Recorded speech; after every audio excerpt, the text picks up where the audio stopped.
안녕하세요. 성경 66권에 담긴 하나님의 사랑을 전하는 채널 하늘우체통입니다. 2026년 새해 시작한 성경 통독. 처음 시작한 그 열정이 식지 않고 다들 잘 읽고 계시겠죠? 네, 벌써 오늘이 구약 통독 가이드의 마지막 시간이네요. 매주 진행되는 저희 아가페 아카이브 통독 가이드가 여러분의 성경 통독 완주를 돕는 든든한 동반자가 되기를 바랍니다. 네. 자, 오늘은 아파하는 사랑이라는 제목으로 예언서 통독 가이드 바로 시작해 볼까요? 네, 좋습니다. 근데 시작하기 앞서서 제가 질문 하나 드려볼게요. 혹시 여러분은 예언서 하면 첫인상에 어떤 느낌이 드시나요?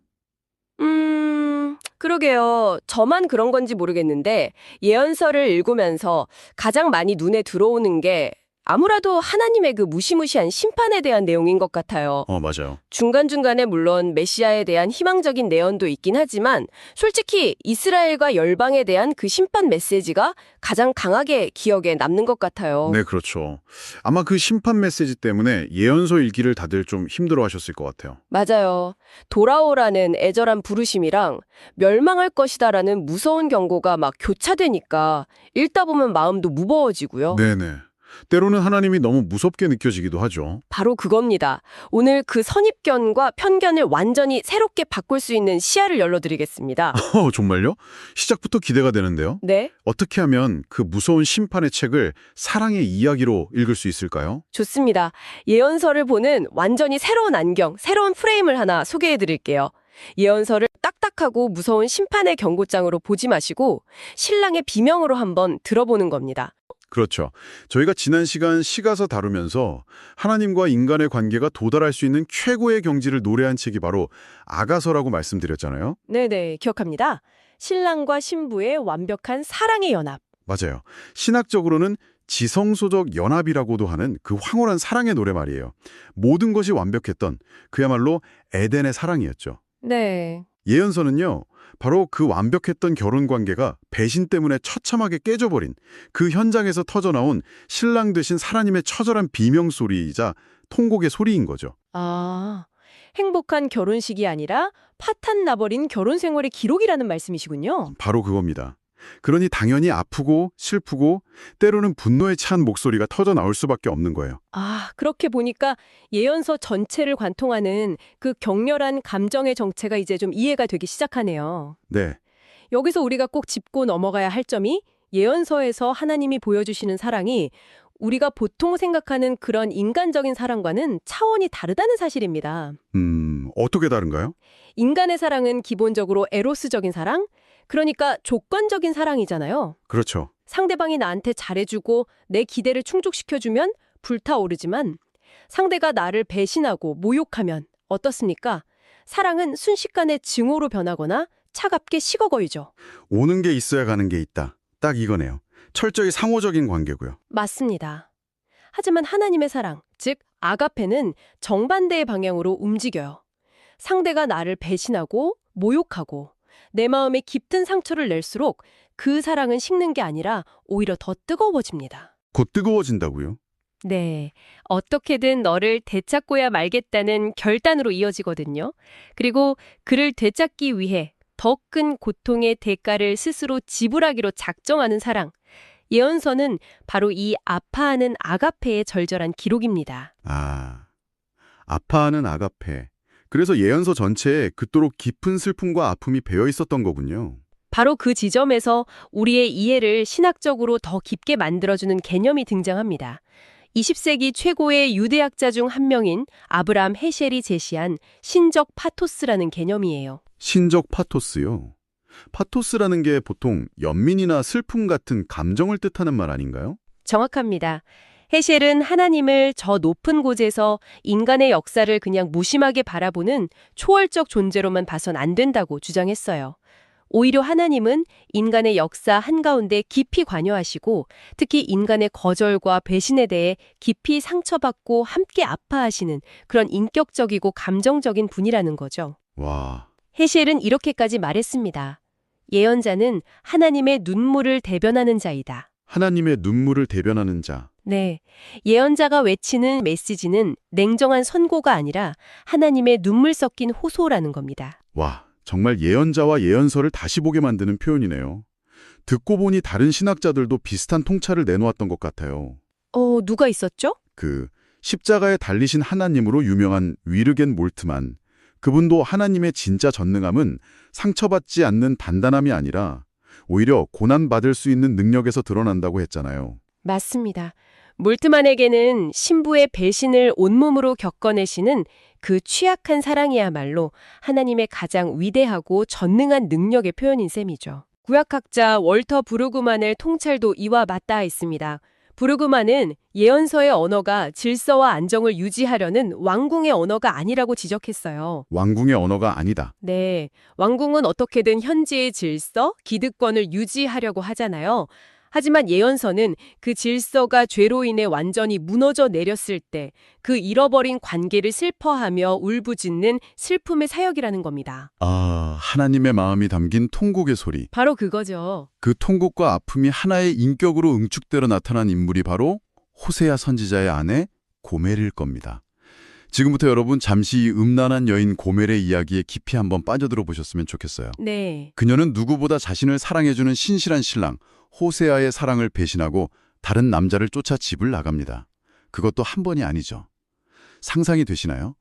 여러분이 만약 고멜이었다면 혹은 그 신랑 호세아였다면 어땠을까요? 정말 상상조차 하기 힘든 그야말로 찢어지는 고통이죠. 내 아내가, 내 남편이 다른 사람과 바람이 나서 나를 떠났다고 생각해보세요. 온 세상이 무너지는 기분일 겁니다. 그렇죠. 그런데 더 기가 막힌 것은 하나님께서 호세아에게 그 고멜을 다시 찾아가라고 명령하신다는 점이에요. 맞아요. 여기서 우리는 아가페 사랑의 놀랍고도 충격적인 본질 두 가지를 발견하게 됩니다. 그게 뭔가요? 첫째는 비용을 지불하는 사랑입니다. 비용을 지불한다. 네, 호세아서 3장을 보면 호세아가 이미 다른 남자의 품에 안겨서 노예처럼 팔려가 있던 고멜을 데려오기 위해 값을 치러요.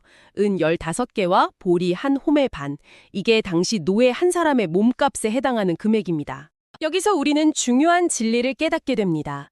하나님의 사랑은 우리에게 값없이 주어지는 은혜이지만 결코 가치 없거나 값싼 사랑이 아니라는 사실입니다. 신랑 되신 하나님께서 무한한 비용을 지불하신 사랑인 거예요. 그렇군요. 그럼 예언서에 가득한 그 무섭고 끔찍한 심판의 메시지들은 바로 그 비용과 관련이 있는 건가요? 바로 그겁니다. 이게 아가페 사랑의 두 번째 본질과 연결됩니다. 예언서의 심판 선언은 단순히 배신한 신부를 향한 저주나 분노의 표출이 아니에요. 오히려 그것은 그녀를 다시 사오기 위해, 그녀의 죄값을 깨끗하게 치르기 위해 신랑이신 하나님께서 스스로 짊어지셔야 할 희생의 견적서로 읽어야 합니다. 희생의 견적서요. 네, 네가 저지른 죄의 값이 이렇게나 크고 끔찍하다. 이대로 두면 너는 죽을 수밖에 없어. 그러나 그 값을 내가 대신 치르겠다는 비장한 선언인 셈이셔. 와, 심판이 저주가 아니라 희생의 견적서라니. 관점이 완전히 바뀌는 순간이네요. 그렇죠. 이것이 바로 이사야 53장의 고난받는 종 이야기로 정확하게 연결되는 지점이군요. 그가 찔림은 우리의 허물 때문이요. 그가 상함은 우리의 죄악 때문이라. 정확합니다. 우리의 죄악이라는 그 청구서의 값을 지불하기 위해 하나님께서 친히 고난받는 종이 되어 찢기고 상하셨다는 이야기.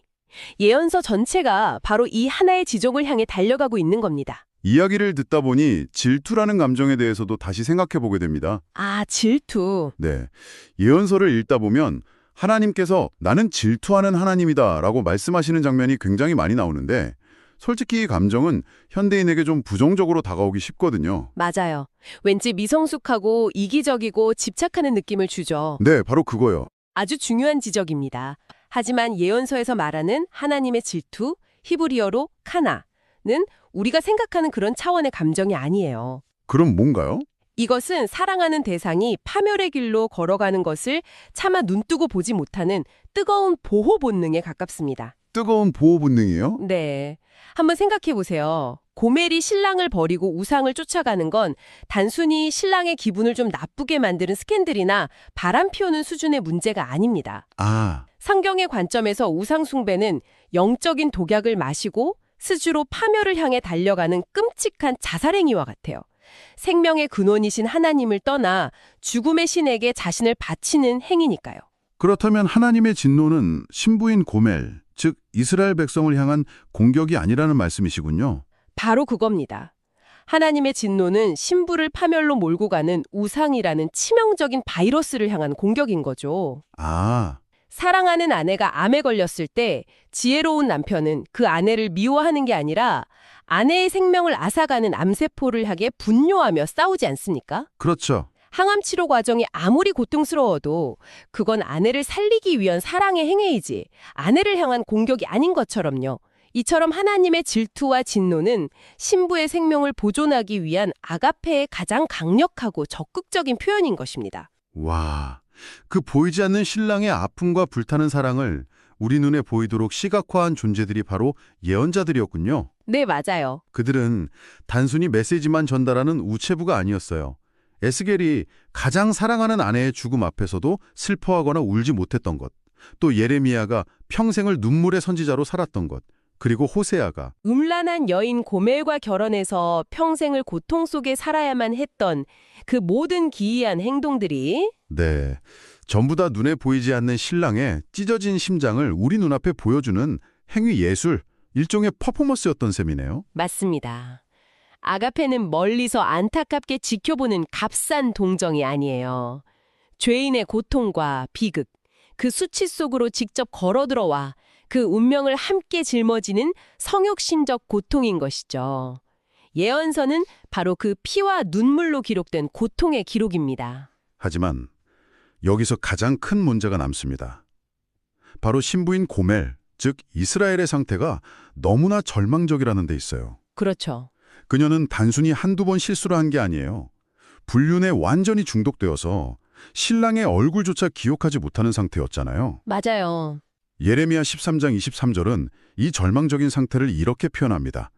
구수인이 그의 피부를, 표범이 그의 반점을 변하게 할 수 있느냐?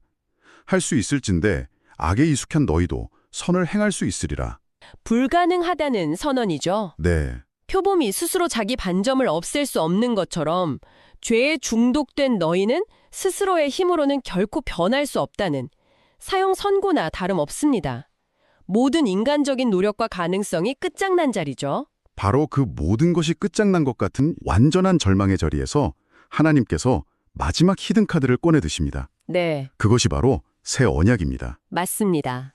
옛 언약, 즉 율법이 인간의 불순종 때문에 실패로 돌아간 바로 그 자리에서 하나님은 더 이상 인간의 순종이라는 조건에 기대지 않으시고 당신의 일방적이고 주권적인 의지를 선포하십니다. 의지요. 네, 월터 브루그만이 표현을 빌리자면 이건 더 이상 논리나 계약의 산물이 아니라 슬픔에 젖은 신랑의 상상력이 만들어낸 새로운 창조 행위입니다. 와, 새로운 창조? 그 새 언약은 마치 절망에 빠진 신부 고멜에게 보내는 신랑의 절절한 러브레터 같아요. 그렇죠. 핵심적인 약속이 3가지나 담겨 있죠. 첫째, 예레미야 31장에 나오는 내가 나의 법을 그들의 속에 두며 그들의 마음에 기록하겠다는 약속입니다. 네, 옛 언약은 차가운 돌판에 쓰여 밖에서 우리를 정죄하고 명령했지만 새 언약은 신랑이 직접 신부의 심정 가장 깊은 곳에 당신의 사랑의 법을 새겨주시겠다는 거예요. 억지로 노력해서 사랑하는 게 아니라 사랑이 우리의 본능과 체질이 되게 하시겠다는 거죠. 두 번째 약속은 더욱 놀랍고 감격적입니다. 바로 내가 내 과거를 지워버리겠다는 약속이에요. 과거를 지워버린다. 네, 예레미야 31장 34절은 내가 그들의 악행을 사하고 다시는 그 죄를 기억하지 아니하리라고 선포합니다. 한번 생각해 보세요. 전능하신 하나님께서 유일하게 못하시는 것, 아니 안 하시기로 작정하신 것이 있어요. 그건 바로 사랑하는 신부의 과거의 죄와 허물을 기억하는 겁니다. 와, 아가페는 과거의 불륜 기록을 끊임없이 들추면서 현재를 괴롭히지 않아요. 오직 지금 여기에서의 완전한 연합만을 바라볼 뿐입니다. 정말 눈물 나는 약속이네요. 우리 인간은 용서는 해도 잊지는 못하는데 말이죠. 그렇죠. 마지막 3번째 약속은 아예 우리의 체질 자체를 바꿔주시겠다는 약속이죠. 네, 에스겔 36장이죠. 영적 심장 이식 수술 인셈입니다. 그렇습니다. 마음을 고쳐 쓰는 수준이 아니라 아예 새 마음으로 갈아 끼워주시겠다는 파격적인 약속이죠. 하지만 우리가 여기서 반드시 기억해야 할 것이 있습니다. 네, 이 모든 놀라운 약속, 이 기적 같은 히든카드는 결코 공짜가 아니었습니다. 더럽혀지고 망가진 신부 고매를 다시 흠없고 정결한 신부로 회복시키기 위해 신랑은 자신의 생명을 대가로 지불해야만 했습니다. 바로 그 지점에서 인간의 사랑과 하나님의 아가페가 결정적으로 완전히 갈라지는군요. 맞습니다. 인간의 조건적인 사랑은 이렇게 말하죠. 네가 변하면, 네가 내 마음에 들게 행동하면 내가 너를 사랑해줄게. 네, 조건이죠. 하지만 하나님의 아가페는 정반대로 선포합니다. 스스로는 절대 변할 수 없는 너를 위해 내가 대신 죽어서 너를 사랑할 수밖에 없는 존재로 완전히 새롭게 창조하겠다. 와, 이것은 조건이 아니라 무조건적인 결단이며 일방적인 은혜입니다. 그리고 이 새 언약의 피로 찍힌 붉은 인장이 바로 우리 주 예수 그리스도의 십자가입니다. 아멘. 십자가는 예언서 전체를 관통하는 하나님의 그 아파하는 사랑이 마침내 거둔 최후의 그리고 영원한 승리인 것입니다. 여러분, 오늘 아가페 아카이브 예언서 통독 가이드 많은 도움이 되셨나요? 오늘 저희가 알려드린 예언서 통독 꿀팁을 따라 읽으신다면 답이 없는 우리의 죄악을 집어삼키는 하나님의 조건 없는 아가페 사랑과 새 언약의 위대함을 맛보시게 될 것을 확신합니다. 다음 주에는 2번에 걸쳐 신약 통독 가이드로 인사드리겠습니다. 네, 여러분의 댓글과 구독, 좋아요는 하나님의 사랑을 온 세상에 전파하는 데 큰 도움이 됩니다. 사랑하는 주변 지인분들께도 많이 알려주시길 부탁드립니다. 그럼 저희는 다음 시간에 더 좋은 컨텐츠로 인사드리겠습니다. 감사합니다. 감사합니다.